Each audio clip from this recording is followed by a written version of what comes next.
आज हम बात कर रहे हैं उस मैच की जिसका इंतजार सबको रहता है, भारत बनाम पाकिस्तान, एशिया कप 2025 का वो मुकाबला। ये 14 सितंबर को दुबई में खेला गया था। नतीजा तो खैर एक तरफा सा रहा, लेकिन क्या कहानी सिर्फ स्कोरबोर्ड तक ही सीमित थी? बिल्कुल नहीं। जब भारत और पाकिस्तान का मैच होता है ना, तो हर गेंद, हर रन, हर विकेट के पीछे कई परतें होती हैं, कई कहानियां होती हैं। हाँ, और हमारे पास इस मैच का विश्लेषण करने के लिए काफी सारे स्रोत हैं, जैसे Reuters, Financial Express, Economic Times, Indian Express, Al जजीरा।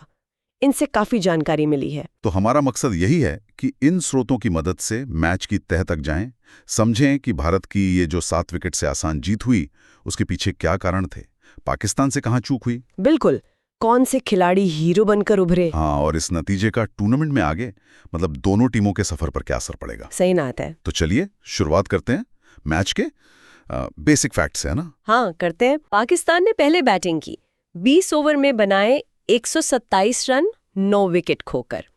अब ये स्कोर आजकल की T20 क्रिकेट के हिसाब से देखें तो कम है। हाँ, काफी कम है, खासकर दुबई जैसी पिच पर जहां गेंद ठीक ठाक बल्ले पर आती है। 127 देखकर ही लग गया था कि भाई पाकिस्तान मुश्किल में है। बिल्कुल। और जवाब में भारत ने बहुत आसानी से सिर्फ 15.5 ओवर में 3 विकेट खोकर 131 रन बना लिए। ये एक बड़ी जीत है, न सिर्फ विकेटों के लिहाज से बल्कि ओवर भी काफी बचा लिए। निश्चित रूप से। और ये नेट रन रेट के लिए भी बहुत बहुत जरूरी होता है। लेकिन इस आसान जीत की नींव कहाँ रखी गई? शायद पाकिस्तान की पारी से शुरू करना बेहतर होगा। क्या गलत हुआ उनके लिए? सबसे पहली और शायद सबसे बड़ी बात जो नजर आती है वो है पाकिस्तान की बहुत ही खराब शुरुआत। टॉप ऑर्डर का इस तरह बिखर जाना वो किसी भी टीम के प्लान को एकदम से खराब कर सकता है। बिल्कुल। रॉयटर्स की रिपोर्ट भी यही कहती है।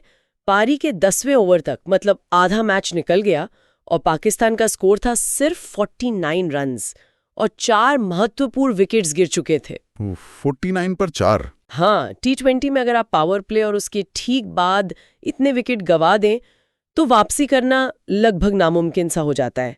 सारा दबाव फिर मिडिल ऑर्डर पर आ जाता है। और ऐसा लगा कि इस दबाव का फायदा भारतीय गेंदबाजों ने, खासकर स्पिनर्स ने खूब उठाया।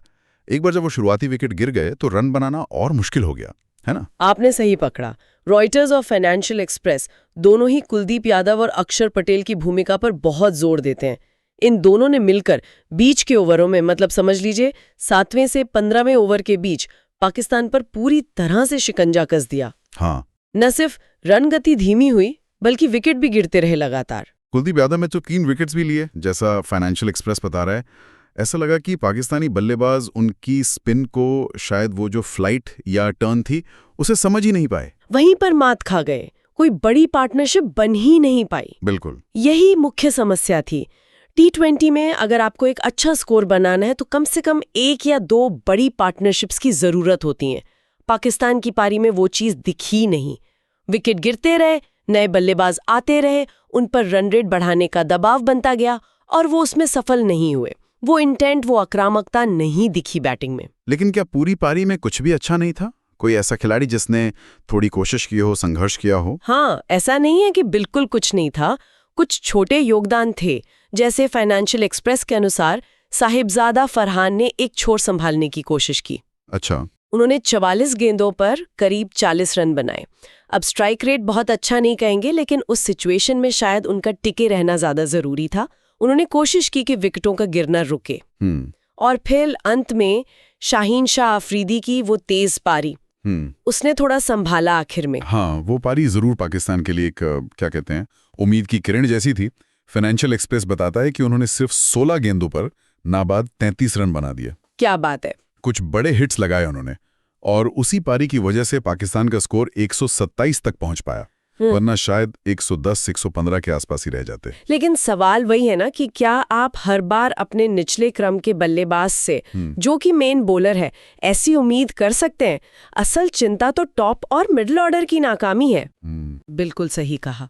आफरीदी की पारी ने स्कोर को थोड़ी इज्जत जरूर दे दी, लेकिन मैच जीतने लायक स्कोर खड़ा करने के लिए जो फाउंडेशन चाहिए था वो तो शुरुआत में ही ढह चुका था।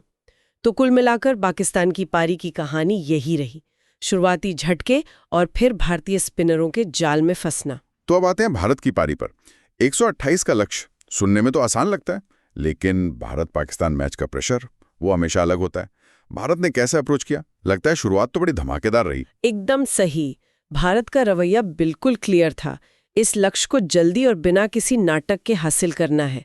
फाइनेंशियल एक्सप्रेस साफ बताता है कि ओपनर अभिषेक शर्मा ने आते ही मतलब पहली कुछ गेंदों से ही ताबड़तोड़ बल्लेबाजी शुरू कर दी। अच्छा। सिर्फ 13 गेंदों पर 31 रन बना डाले।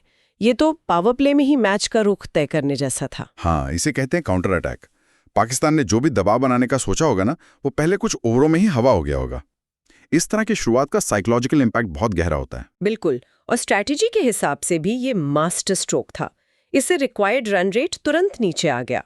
हाँ, ये बात सही है कि शुभमन गिल और बाद में अभिषेक शर्मा खुद भी जल्दी आउट हो गए, जैसा इंडियन एक्सप्रेस ने मेंशन किया है। हाँ, वो विकेट गिरे जरूर, लेकिन तब तक पावर प्ले में इतने रन बन चुके थे कि आने वाले बल्लेबाजों पर कोई एक्स्ट्रा दबाव नहीं था। सही है। ऐसा लगा भी नहीं कि भारत किसी भी समय पैनिक में आया। तिलक वर्मा ने भी अच्छी पारी खेली। फिर तिलक वर्मा ने 31 रन बनाए और कप्तान सूर्य कुमार यादव के साथ मिलकर एक जरूरी पार्टनरशिप की। फाइनेंशियल एक्सप्रेस इस साझेदारी के महत्व को बताता है। इसने पक्का किया कि शुरुआती झटकों के बाद पारी संभल जाए और रन रेट भी बना रहे। और फिर कप्तान सूर्य कुमार यादव SKY, उन्होंने अंत तक टिककर मैच खत्म किया। रॉयटर्स के अनुसार 37 गेंदों में नाबाद 47 रन, और वो भी विनिंग 6 के साथ। ये तो एक बहुत ही मैच्योर इनिंग्स थी, बहुत ही शानदार। सूर्य कुमार यादव ने दिखाया कि वो सिचुएशन के हिसाब से खेल सकते हैं। जब जरूरत थी स्ट्राइक रोटेट की, खराब गेंदों को बाउंड्री के बाहर भेजा, और सबसे जरूरी अंत तक क्रीज पर डटे रहे। हाँ। ये सिर्फ रन बनाने की काबिलियत नहीं दिखाता, बल्कि मैच को फिनिश करने का टेम्परामेंट भी दिखाता है। उनकी पारी ने ये सुनिश्चित किया कि कोई और विकेट न गिरे और जीत आसानी से मिल जाए। गेंदबाजी में भी, जैसा हमने पहले बात की, भारत का दबदबा साफ दिखा। कुलदीप के 3 विकेट तो थे ही, लेकिन इकॉनमी रेट भी कमाल करा होगा स्पिनर्स का। हाँ, कुलदीप और अक्षर पटेल ने मिलकर बीच के ओवरों में जो रन रोके ना, उसका असर भारत की बल्लेबाजी पर साफ दिखा।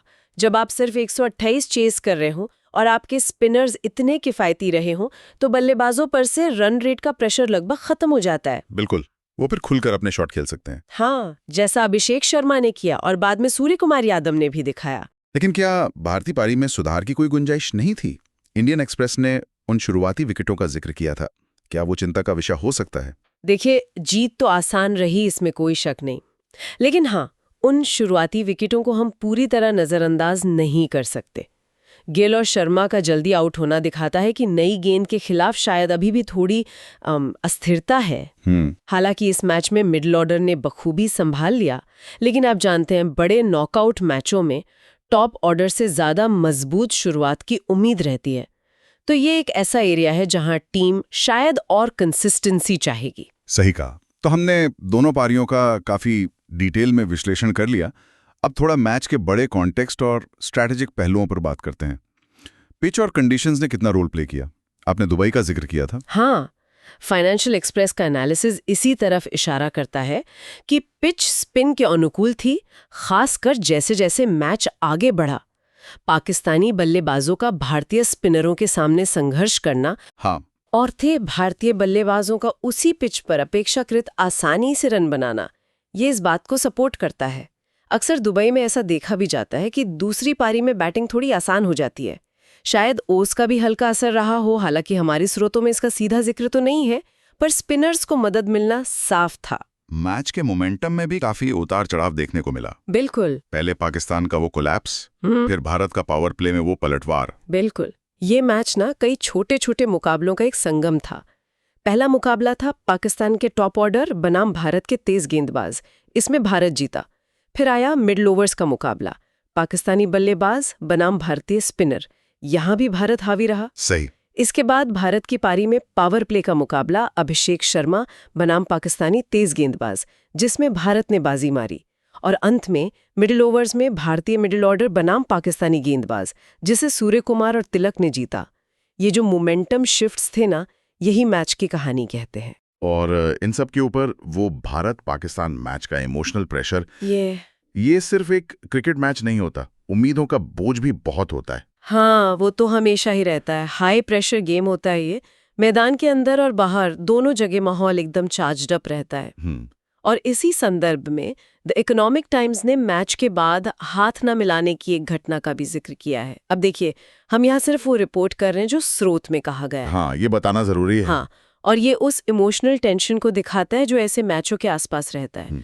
इस पर कोई व्यक्तिगत टिप्पणी करना हमारा उद्देश्य नहीं है। बिल्कुल, ये समझना जरूरी है कि हम सिर्फ स्रोतों में दी गई जानकारी आप तक पहुंचा रहे हैं। चलिए अब आगे बढ़ते हैं और इस नतीजे के मायने समझने की कोशिश करते हैं। भारत के लिए इस जीत का क्या मतलब है आगे के लिए? अल जजीरा के मुताबिक ये जीत भारत के लिए सिर्फ 2 पॉइंट्स नहीं है, ये कॉन्फिडेंस का एक बहुत बड़ा बूस्ट है। हाँ, उन्होंने दिखाया है कि उनकी स्पिन बॉलिंग यूएई की पिचों पर कितनी खतरनाक हो सकती है और उनकी बैटिंग में गहराई है जो किसी भी लक्ष्य का पीछा कर सकती है, खासकर जब टॉप ऑर्डर भी थोड़ा कंट्रीब्यूट कर दे। और नेट रन रेट भी अच्छा हो गया होगा? बिल्कुल, नेट रन रेट में जबरदस्त उछाल आया है जो सुपर 4 क्वालिफिकेशन के लिए बहुत अहम हो सकता है।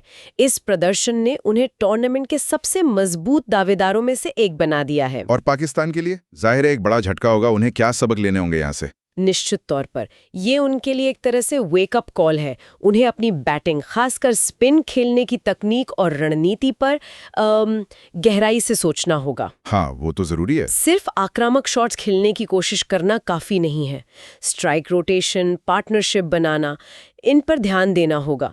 टॉप ऑर्डर को ज्यादा जिम्मेदारी लेनी होगी ताकि मिडिल ऑर्डर पर प्रेशर कम हो। और वो शाहीन आफरीदी जैसे बॉलर्स की बैटिंग पर हर बार निर्भर नहीं रह सकते। बिल्कुल, वो बोनस है, लेकिन आप उस पर मैच जीतने के लिए डिपेंड नहीं कर सकते हैं।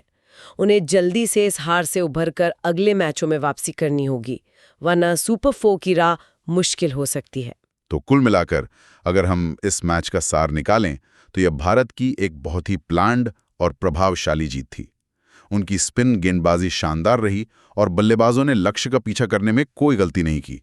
खासकर वो पावर प्ले की आक्रामकता और मिडिल ऑर्डर की स्थिरता, वो काबिले तारीफ थी। दूसरी तरफ पाकिस्तान के लिए ये मैच उनकी बल्लेबाजी की कमियों को उजागर कर गया, खासकर स्पिन के खिलाफ उनका संघर्ष और बड़े मैच के शुरुआती दबाव को न झेल पाना।